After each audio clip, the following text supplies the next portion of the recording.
Josh here, and this is my review for Scott Pilgrim vs. the World, the latest comedy from director Edgar Wright, who created Shaun of the Dead and Hot Fuzz.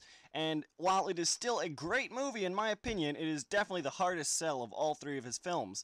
This movie, which is kind of a mishmash of all contemporary and retro geek culture and pop culture, really comes across as the ultimate nerd fantasy, and honestly, it's a lot of fun.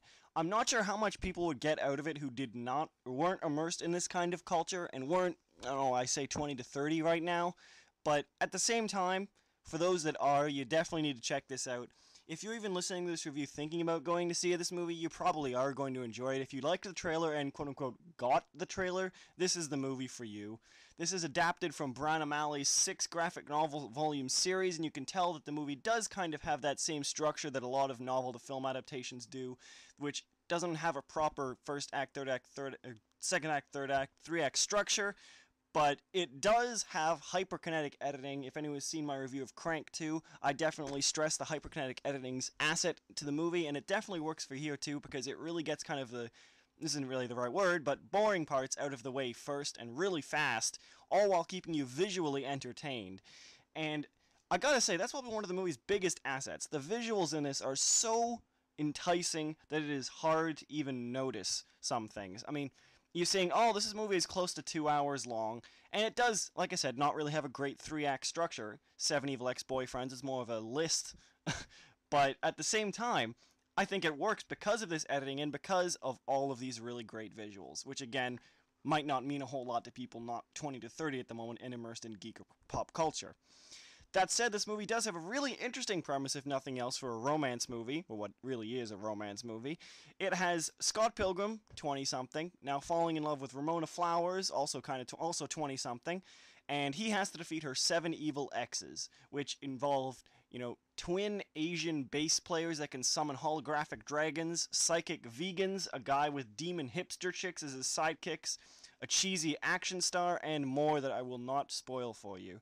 There is a lot of crazy stuff in this movie, and honestly, I'd be hard-pressed to even recount most of it, but a lot of it I don't want to recount, because like I said, I really don't want to spoil half of the stuff in here. I'm really jazzed for this movie at the moment. I've just gotten back from it, so I apologize if I'm moving a little fast, but at the same time, trying to cut down the length of my reviews to make them a little more palatable. Regardless, the story here, like I said, is very unique. I think it really balances the actual romantic drama aspect with the comedy and the craziness and the crazy action really well. A lot of these things may seem insane, but actually in the context of the movie, which again is so immersed in geek culture that it might as well be a representation of every nerd fantasy mashed together into one, it makes perfect sense. And honestly, this really is the movie's best asset, I think. All of it just enmeshes so well together. All these weird, obscure video game references, kind of anime-style fight scenes, arcade references. It's absolutely insane. And what more can I say? I mean, like I said, I don't really want to spoil more of it, but suffice to say that I found this movie both a lot of fun and really funny, but much like Edgar Wright's other 2 movies, Hot Fuzz and Shaun of the Dead, have some dramatic meat behind it that I really appreciated and really kind of legitimizes the whole affair. As far as the characters go, they do get some good characterization in, not for the side players, but for the 2 main people, Scott Pilgrim, Ramona Flowers, the 2 main characters.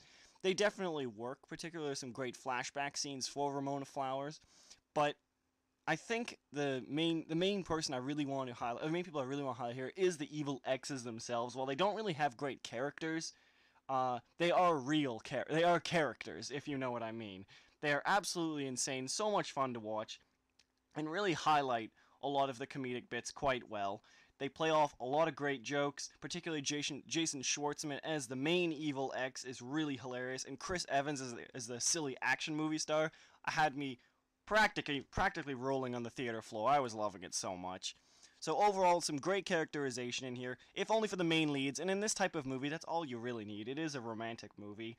The commercials do try and push us across. I think that may have been to its detriment in the box office, but regardless, the effects in this movie, I did want to say too, are actually really great. This movie, it did cost $60 million to make in production alone, which is quite surprising considering the niche subject matter.